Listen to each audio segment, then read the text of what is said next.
Listen, speak, read, write. Thank you for watching this video. Please show your support. Subscribe, like, and comment. Lesson 5. Sentences. In Lesson 2, we learned sit and stand are actions. In grammar, actions are verbs. In Lesson 3, we learned this is Bob. Bob is a person. In grammar, a person is a noun. Now, back to Lesson 5. Sentences. In a sentence, a noun is a subject. A sentence is a group of words that express a complete thought using a subject and a verb. The subject is what the sentence is about. The verb is what the subject is doing. Bob stands is a complete thought, but not a complete sentence just yet.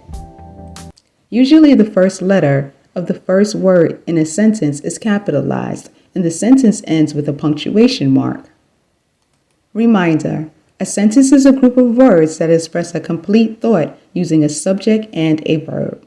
That's the end. Thanks for watching. Like and subscribe, and a comment would be wonderful.